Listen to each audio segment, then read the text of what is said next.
कीर्ति की यह पूछे गए सवाल कि आप आज भी सनाया से प्यार करते हैं, वीर के लिए यह एक शॉपिंग सी बात थी। ये सिर्फ एक सवाल नहीं था, यह वह चीज थी जिससे ये दिखाता था कि शायद कीर्ति को वीर पर विश्वास नहीं है। वीर कीर्ति को ही देखने लगता है जो नम आंखों से उसके आंखों में अपने सवालों के जवाब ढूंढना चाहती थी। ये देख वीर उठकर बैठ जाता है। अपने सवालों का जवाब ना पाते देख कीर्ति की आंखों से आंसू आ जाता है। वो उठकर बैठ जाती है और वीर को देखते हुए बोलती है, वीर हमने कोई ऐसा सवाल नहीं किया जिसका आप जवाब नहीं दे पाएंगे। ये सुन वीर कीर्ति को देखते हुए बोलता है, कीर्ति मुझे लगा था कि मेरा प्यार, मेरा साथ और मेरी सच्चाई ये तुम्हें हमेशा एहसास दिला देगी कि मैं तुम्हारे लिए क्या फील करता हूँ, पर आज ये सवाल पूछकर तुमने यह एहसास गलत ठहरा दिया कि शायद तुम्हें मेरे ऊपर विश्वास नहीं है। कीर्ति उसके पास आकर बोलती है, वीर मैं आपको गलत नहीं ठहरा रही, नहीं मुझे आप पर अविश्वास है, पर हमारा रिश्ता एक ऐसे मुकाम पर जुड़ा है जिसकी हमें कोई उम्मीद नहीं थी।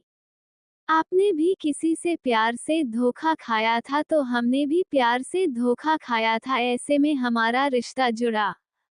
पर मेरा भी एक अतीत था और आपका भी अतीत। पर मेरा अतीत का मुझे कोई लेना देना नहीं है।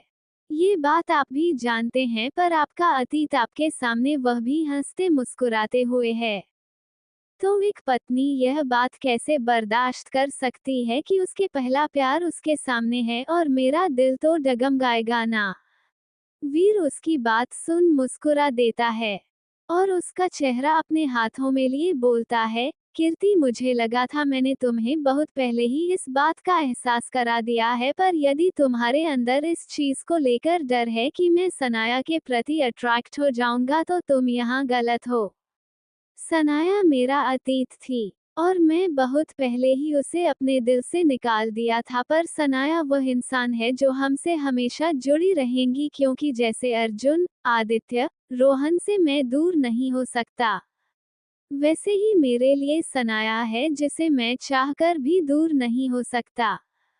ये सुन कीर्ति वीर को देखते हुए उसके पास उसकी गोद में जाकर बैठते हुए बोलती है, वीर पहले की बात अलग थी, लेकिन आज आप सभी को इतने करीब देख मेरे मन में एक डर सा लगा। फिर उसके गालों पर हाथ रखते हुए बोली, पर मैं आपको खोना अफोर्ड नहीं कर सकती।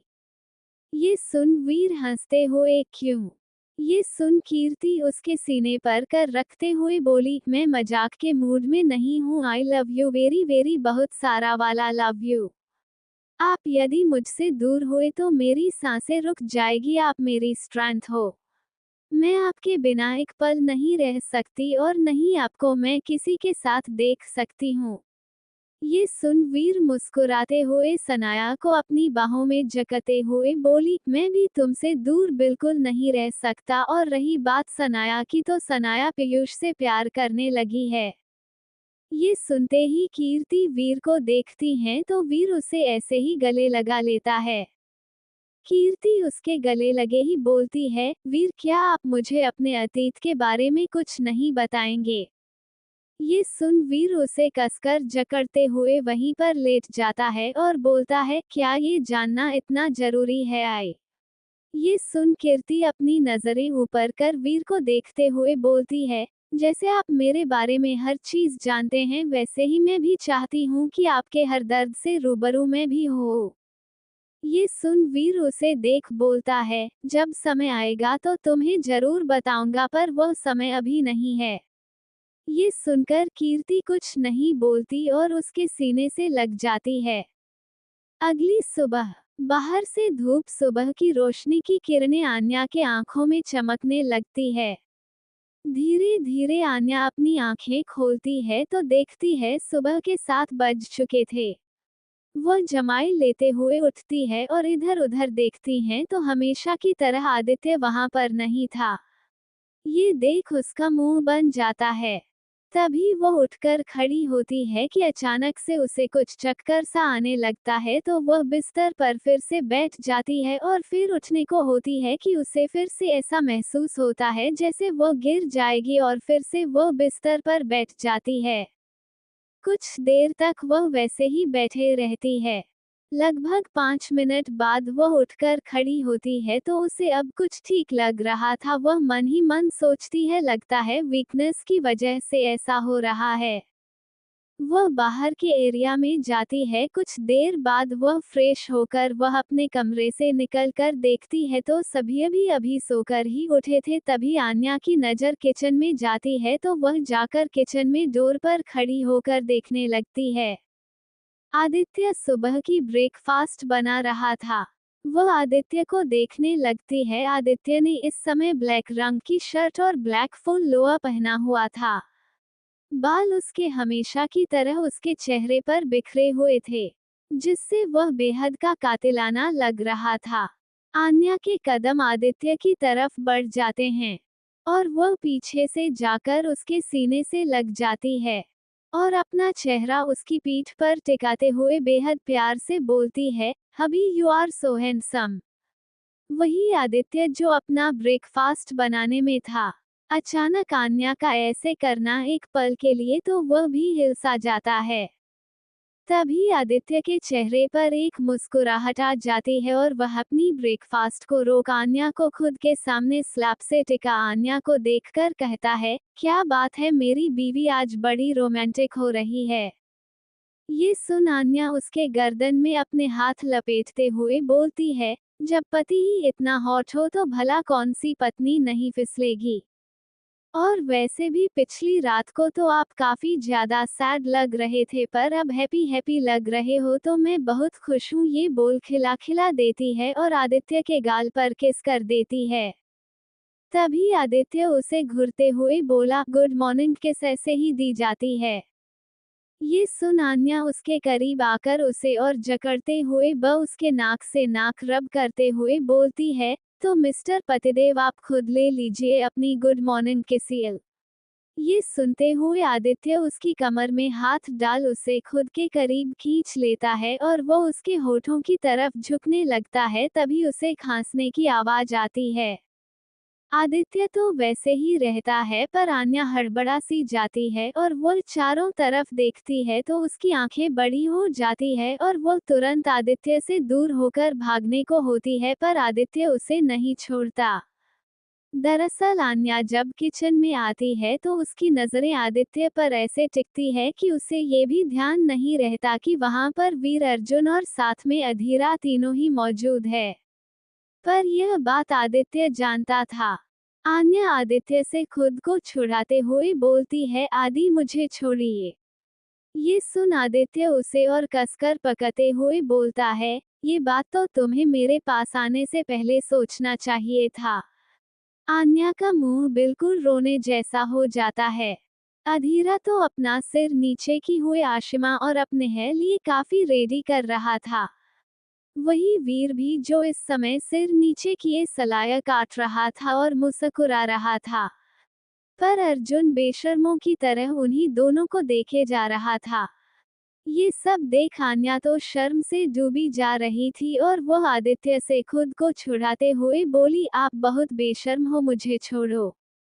ये सुनते ही आदित्य उसकी तरफ झुकते हुए बोला, अच्छा अभी तो किचन में बड़ी ही बोल्ड बनकर तरह आई थी आप, मैं तो चुपचाप सीधा साधा से अपना काम कर रहा था, तुम भी थी जो मेरी तपस्या यहाँ पर भंग करने आई थी। अब जब तपस्या भंग हो चुकी है तो फिर इसका कुछ तो फायदा होना चाहिए। ये सब सुन तो आन्या का मुंह रोने जैसा हो जाता है और उसके आंखों से आंसू आ जाता कि उससे पहले ही आदित्य उसे छोड़ देता है, क्योंकि वह जानता था अब यदि वह उसे नहीं छोड़ा तो आन्या सच में रो देगी। उसके छोड़ते ही आन्या वहां से उसके पकड़ से आजाद होती है और जाने लगती है। फिर अपने आंखों से आंसू पोंछते हुए वो वापस आदित्य की तरफ आती है तो आदित्य उसे देखने लगता है। आन्या जोर से अपने पैरों को उठाकर उसके पैर पर वार करती है, जिसके लिए शायद आदित्य तैयार नहीं था। आन्या उसे वार करते हुए बोलती है, आप बहुत बुरे हो, आप सच में राक्षस, मॉन्स्टर, डेविल हो। ये बोल घूरते हुए चली जाती है। वही आदित्य जो अपने पैरों को सहला रहा था वह आन्या को घूरते हुए बोलता है, इसकी सजा तो मैं तुम्हें देखकर रहूंगा, जंगली बिल्ली। वही आन्या के जाते ही अभी जो सारे के सारे चुपचाप खड़े थे, क्योंकि आन्या ऑकवर्ड फील ना करे उसके जाते ही आदित्य की हालत देख दोनों ही जोर जोर से हंसने लगते हैं। वही अधीरा के चेहरे पर एक मुस्कान थी, शायद उसे आदित्य की हालत पर हंसी आ रही थी। आदित्य उन दोनों को देखते हुए अपने हाथ झाड़ते हुए बोलता है, दोनों के दोनों सारे काम कंप्लीट कर सारा लंच ब्रेकफास्ट बाहर लेकर आओ। ये बोल घुरते हुए चला जाता है। अब दोनों को अपने हंसने पर ही पछतावा होने लगता है। कुछ देर बाद सभी लोग ब्रेकफास्ट टेबल पर होते हैं। वहीं आन्या तो अपना चेहरा एकदम नीचे की हुई थी। वहीं निम्मी चुपचाप डिनर कर रही थी। वहीं राहुल उसे ही देख रहा था। निम्मी को अच्छे से समझ आ रहा था कि राहुल उसे ही देख रहा है। कल की हरकत के बाद से निम्मी राहुल पर गुस्सा भी थी और न जाने क्यों उसे राहुल से एक अजीब सी हेजिटेशन हो रही थी। पीयूष चुपचाप अपना खाना खा रहा था और बीच बीच में जो सिर्फ बातें किए जा रहा था।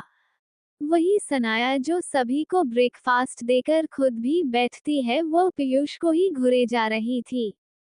तभी आदित्य बोलता है, आज शाम को पूजा है, आप सभी को उस पूजा में चलना है, तो आप सभी तैयार हो जाना। ये सुन प्रिया बोलती है, कैसी पूजा? ये सुन आदित्य वीर को देख बोलता है, आप सभी को वहां पता चल जाएगा। कोई कुछ नहीं पूछता और सभी अपना ब्रेकफास्ट कर अपने अपने कमरे में चले जाते हैं। शाम के वक्त वही रोहन अपने कमरे में अपने शर्ट को ऐसे ही पहने खुला बैठा हुआ था। तभी राहुल तैयार होते हुए बोलता है, क्या हुआ भाई, ऐसे मुंह लटकाकर क्यों बैठे हो? ये सुन रोहन बोलता है, यार मैं ये कपड़ा मेरा बड़ा लकी है और देखो ना इसके बटन टूट गया है, अब बताओ भला मैं इसका बटन कैसे लगाऊंगा? ये सुन राहुल कुछ सोचते हुए बोलता है, जरूर भाभीियों के पास कोई ना कोई जुगाड़ होगा। यह बोल उन सभी के रूम में जाता, तभी सामने से उसे जानवी आते हुए दिख जाती है और जानवी को देखकर बोलता है, जानू सुनो ना। जानू जानवी मुस्कुराते हुए बोलती है, हाँ बोलो। ये सन राहुल बोलता है, शर्ट में बटन लगानी है, क्या तुम्हारे पास कुछ है? ये सुन जानवी बोलती है, हाँ मेरे पास सुई धागा है, मैं हमेशा अपने साथ लेकर चलती हूँ। अब मैं एक फैशन डिजाइनर बनना चाहती हूँ, तो ये सब तो मेरे पास होना चाहिए। ये सुन राहुल से घुरते हुए बोला, मैंने तुमसे सिर्फ सुई धागा पूछा, ना कि तुम्हारा प्रोफेशन नहीं। जल्दी से कमरे में आओ। ये सुन जानवी में मुंह बनाते हुए अपने कमरे में चली जाती है और वहां से सुई धागा लेकर राहुल के कमरे में आती है। भी वह राहुल से बोलती है, कहाँ बटन लगानी है?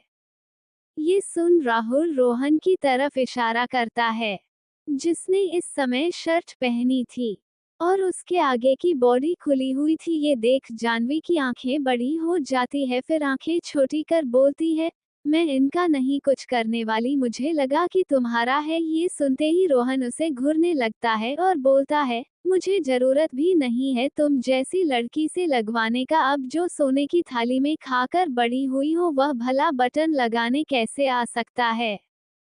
क्या सुनने की देरी थी? जानवी अपने कमर पर हाथ रखते हुए उसके पास आते हुए बोलती है, यह क्या कर रहे हो आप? आपको नहीं पता कि मैं कितनी बड़ी फैशन डिजाइनर बनना चाहती हूँ? ये सुन रोहन को हंसी आ जाती है, क्योंकि जानवी को न जाने आज क्या ही हो गया था कि वह अपने प्रोफेशन के बारे में ही बताती चल रही थी। तभी रोहन जानवी बोलता है, तुम्हारी मूड को देखकर यही लग रहा है कि तुम बस बातों की हो। क्या सुनते ही जानवी चुपचाप सुई में धागा डालती है और रोहन के पास पहुंच जाती है। रोहन कुछ समझकर अपनी शर्ट उतारना चाहा कि जानवी में उसके पास पहुंचती है और उसके हाथों में लिए बटन को लेकर वह उसके शर्ट में बटन लगाने लगती है। दोनों इस समय बेहद करीब थे। रोहन बोलता है, मैं शर्ट उतार देता हूँ। ये सुन जानवी ने उसके पास आते हुए बोलती है, उसकी जरूरत नहीं है, एक बटन नॉर्मल ऐसे लग ही जाती है। ये बोल वह लगाने लगती है। रोहन के बेहद करीब जानवी खड़ी थी। जिससे रोहन के दिल की धड़कन बढ़ी थी। जानवी तो अपने में ही गुम अपना काम किए जा रही थी। वही रोहन एक टक जानवी के चेहरे को देख रहा था। बड़ी बड़ी आंखें, बेहद खूबसूरत पनखुड़ी जैसे होठ, बेदाग गोरा चेहरा जो देखने में ही किसी मासूम से बच्चे की तरह लगती थी। वही वह अजीब अजीब सी मुंह बनाए जा रही थी और सुई धागा से बटन लगाई जा रही थी। न जाने रोहन को ऐसा क्या होता है, वो उसके करीब होने लगता है कि यह जानवी को देखते देखते ही वह उसके करीब झुकने लगता है। वही जानवी जो उसके शर्ट में बटन लगा उसके करीब जाकर धागा को काटने के लिए झुकती है कि रोहन अपने एक हाथ से उसकी कमर के पीछे पकड़ लेता है और उसे खुद के करीब खींच लेता है। उसके ऐसा करने से जानवी के हाथ उसके खुले सीन पर पड़ जाते हैं। जानवी नजरें ऊपर कर उसे देखती हैं तो न जाने रोहन की आंखों में ऐसा किया था कि उसे देख वो कुछ बोलती तभी रोहन झुककर उसके गालों पर किस कर लेता है। ये होते ही जानवी उसे देखते ही झटके से अपने 2 कदम पीछे लेते हुए वहां से भागकर अपने कमरे की तरफ चली जाती है। वही रोहन के चेहरे पर एक मुस्कुराहट थी। राहुल छुपकर कब से ये देख रहा था।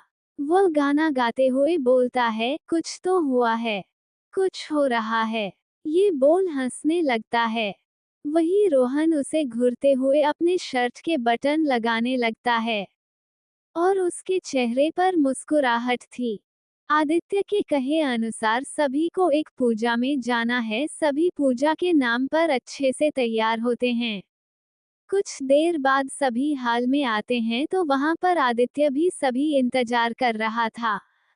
वही प्रिया ने अपनी साड़ी संभालते हुए बाहर आती है जो उसने शॉपिंग के दौरान ली हुई थी।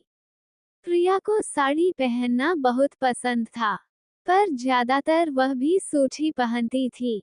वह अपने बालों में क्लचर लगाते हुए बाहर निकलती है। तभी उसकी नजर सामने खड़े अर्जुन पर पड़ती है जो हाथ बंधे उसे ही देख रहा था। प्रिया अपने नजरें घुमा शिवी से बोलती है, चल शिवी चलते हैं, नहीं तो जीजू कब से इंतजार कर रहे हैं। ये बोल उसके साथ बाहर निकल जाती है। वही आन्या ने एक लॉन्ग सा फ्रॉक सूट हमेशा की तरह पहना हुआ था, पर येलो कलर पहनने पर उस पर आज एक अलग ही खिल रहा था। येलो कलर के प्रिंटेड फ्लावर वाले सूट में बेहद खूबसूरत लग रही थी। उसने अपने दुपट्टे को एक साइड रखा हुआ था। वही कीर्ति ने आज साड़ी पहना हुआ था क्योंकि आशिमा ने उसे साड़ी पहनने को बोला। सभी कुछ देर बाद बाहर जाते हैं। तभी कीर्ति की नजरें घुमाकर इधर उधर देखती हैं तो उसे वीर कहीं नहीं दिखता। थोड़ी देर बाद सभी वहां से चले जाते हैं। कुछ ही दूर बाद उन्हें उनकी गाड़ी एक जगह पर रुकती है। वहां पर देखते हैं तो गांव के काफी लोग वहां पर बैठे हुए थे और साथ में कई नेता लोग भी दिख रहे थे। तभी आन्या बोलती है, ये हो क्या रहा है। सभी अंदर जाते हैं तो उन्हें वहां पर कई सारे पंडित एक जगह हवन कुंड के पास दिखते हैं और उस हवन कुंड के सामने वीर बैठा हुआ दिखता है। तभी अधीरा आशिमा को कुछ इशारा करता है तो आशिमा कीर्ति को वहां जाकर बैठने को बोलती है। कीर्ति एक बार आशिमा को देखती है, फिर एक बार वीर को। बिना कुछ कहे जाकर वहां बैठ जाती है। फिर एक नजर कीर्ति को देखता है तो कीर्ति अपने सर पर पल्लू रख लेती है। उनकी पूजा शुरू हो जाती है। वही निम्मी बोलती है, ये हो क्या रहा है, इतनी बड़ी बिल्डिंग, क्या ये कोई कॉलेज है या फिर कोई हॉस्पिटल। तभी आन्या बोलती है, यार ये तो मुझे भी नहीं पता, पर मुझे यह नहीं समझ आ रहा कि यहाँ भाई बैठे हैं तो ये बात इन लोगों को पहले भी तो बतानी चाहिए थी। यह बोल मुंह बना लेती है। पूजा लगभग 2 घंटे चलती है। पूजा होने के बाद वीर उठता है और सभी गांव वाले उठकर खड़े हो जाते। वीर वहां पर लगे माइक के पास जाता है और वहां पर सभी को संबोधित करता है और सभी से कुछ बातें करता है उस कॉलेज के बारे में और वहां की फैसिलिटी के बारे में। वहां पर कई नेता भी आए थे जो इतने पुराने प्रोजेक्ट में अपना हाथ लगा एक तरह से लोगों की नज़र में आना चाहते थे ताकि वह इस पिछड़े गांव में कुछ करना चाहते थे। धीरे धीरे सारी पूजा खत्म होती है, फिर वीर और कीर्ति एक साथ वहां पर जाते हैं। तभी वीर कीर्ति को वह कपड़ा हटाने को बोलता है तो कीर्ति थोड़ी हिचकिचा जाती है। तो वीर कीर्ति का हाथ पकड़ अपने दोनों हाथों से उसे कपड़े को हटाता है, जिस पर एक बड़ा सा बोर्ड लगा था, साक्षी यूनिवर्सिटी। फिर उस नाम को देखने लगता है और उसकी आंखों में नमी सी आ जाती है। ये नाम पढ़ते ही वहां के कुछ लोग आपस में बात करने लगते हैं कि अरे ये तो वैसा ही नाम है जो यहाँ पर वो औरत जो सभी बच्चों को एक साथ पढ़ाती थी, जो यहाँ पर बड़े बड़े सपने दिखाई थी कि वो यहाँ पर एक बहुत बड़ी कॉलेज खोलेगी। दूसरी बोलती है हाँ पर वह कैसे हो सकती है, उसकी तो पीछे न जाने कितने लोग पड़े थे, अरे उसे तो लोग बताते हैं कि भागते हुए भी देखा था। सभी आपस में बात कर रहे थे। वही वीर के हाथों की मुठ्ठियां कसी हुई थी जो कीर्ति उसे अच्छे से देख रही थी और लोगों की बातें भी सुन रही थी। कुछ देर के बाद वहां का कार्यक्रम खत्म होता है। तभी पीयूष, रोहन, राहुल सभी लोग वहां पर सभी को प्रसाद देते हैं और आदित्य की तरफ देखकर पूछती हैं आदि। तभी आदित्य सभी को जवाब देते हुए बोलता है, ये वीर की माँ का सपना था जिसे आज वीर ने पूरा किया है। इतना जानना आप लोगों के लिए काफी है, ये बोल सभी को चलने को बोलता है। थोड़ी देर बाद सभी लोगों की घर वापसी होती है। घर वापसी में लगभग शाम हो चुके थे। सूरज ढलने लगा था। उसी घर के छत पर वीर खड़ा था और गुमसुम सा खड़ा था। तभी आदित्य के साथ अधीरा अर्जुन भी वहां पर पहुंचता है। तभी वीर बोलता है, आदि मैंने वह काम कर दिया जो मेरी माँ का सपना था। ये कह वो पीछे आदित्य को देखता है और अपने लाल और जलती आंखों से देखकर आदित्य से बोलता है, अब मैं उस इंसान से मिलना चाहता हूँ और उससे बदला लेना चाहता हूँ जिसने मेरी और मेरी माँ की जिंदगी बर्बाद की। ये सब बोलते हुए वीर की आंखों अंगारे की तरह धधक रहा था। उसकी आंखों में एक बदला था, एक जुनून था। आदित्य उसे कंधों से पकड़ बोलता है, बहुत जल्द उस इंसान का पता चल जाएगा। हम उस इंसान के नजदीक पहुंचने वाले हैं।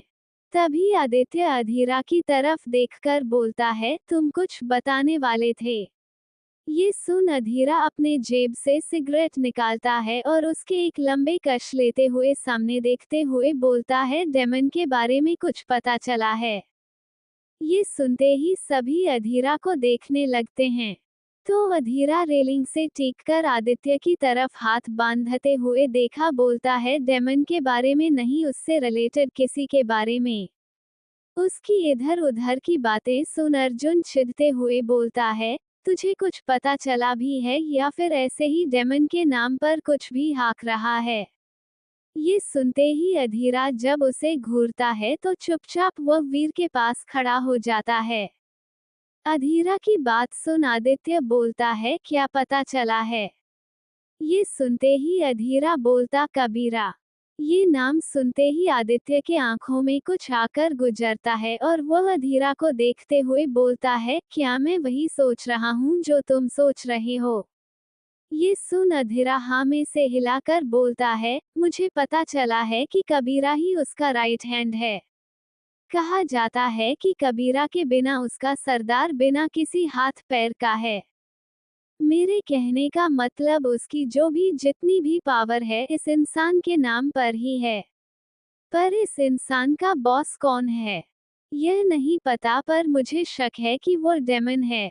ये सुनते ही आदित्य भी सिगरेट मुंह में डालते हुए लंबे लंबे कश लेते हुए पीने लगता है, जैसे खुद को शांत कर रहा हो। तभी वीर आदित्य की तरफ देखते हुए बोला, क्या ये वही इंसान है जिससे हम टकराए थे? ये सुनते ही आदित्य हाँ में सिर हिलाता है।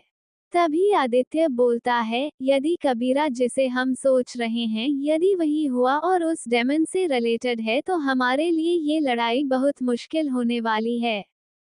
ये सुन अधीरा आगे बोलता है, कबीरा वह इंसान है जिसे हम कह सकते हैं कि वह अपने बातों से कभी नहीं मुकरता और सबसे बड़ी बात उसके ताकत के आगे जल्दी कोई टीक भी नहीं पाता है और वह किसी का मुलाजिम है पर वह कौन ये नहीं पता पर मुझे शक है कि वह डेमन है।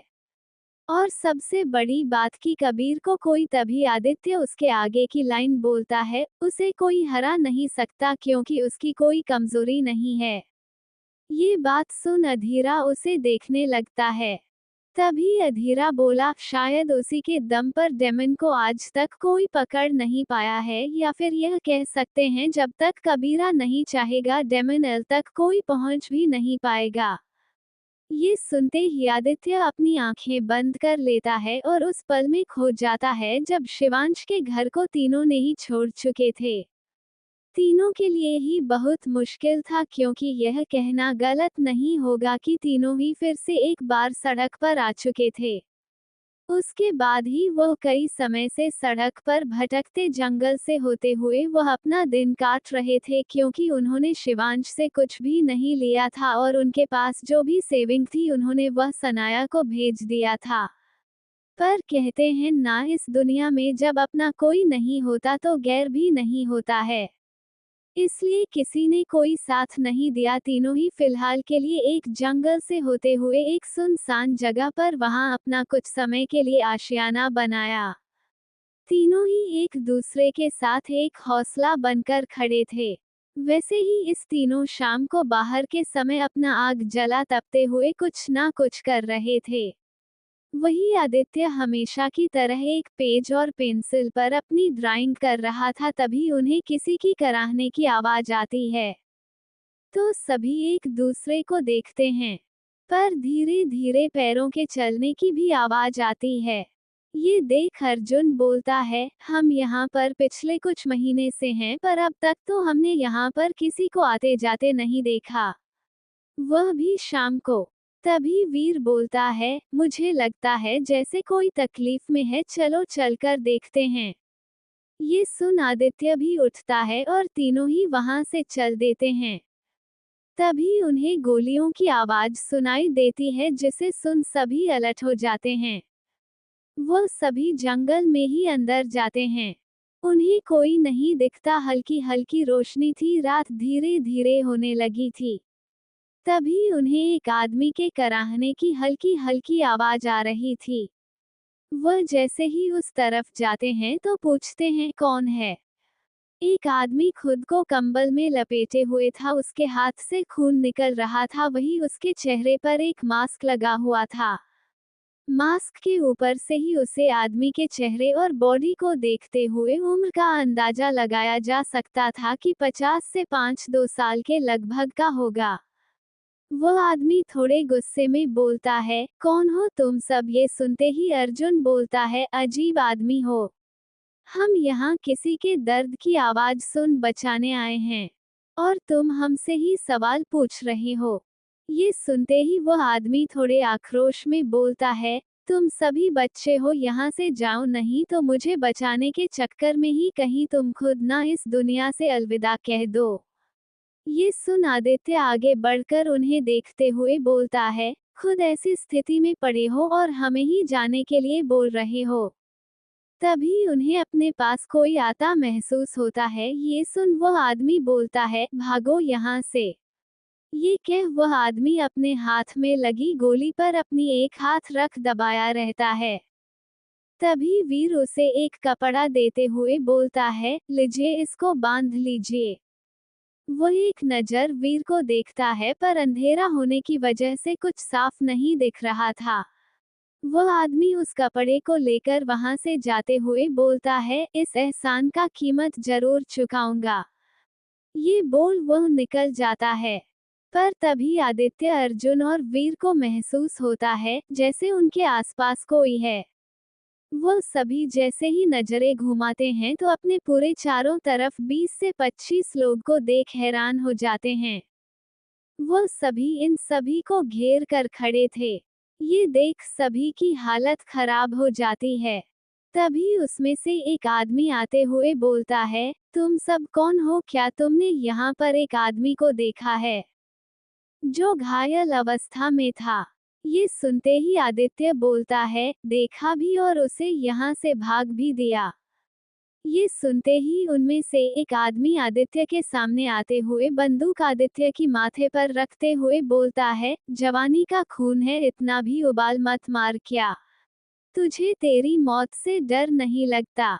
ये सुन आदित्य गरजते हुए बोलता है, अगर इतना ही मौत से डर लगता तो इस घने जंगल में हम लोग यहाँ के वासी नहीं होते, और गोलियां की आवाज सुनने के बावजूद हम यहाँ निहत्थे नहीं आते। ये सुनते ही वह आदमी उसे देख बोलता है, हिम्मत तो बहुत है तेरे में, पर अफसोस तू जिंदा नहीं बचेगा। ये बोल गोली चला देता है। इस अधूरे चैप्टर को कल पूरा करूंगी, ठंड बहुत है और हिम्मत ही नहीं पड़ रहा है लिखने का कि मैं लॉन्ग चैप्टर लिख पाऊं। आई होप हमेशा की तरह आप मुझे समझोगे।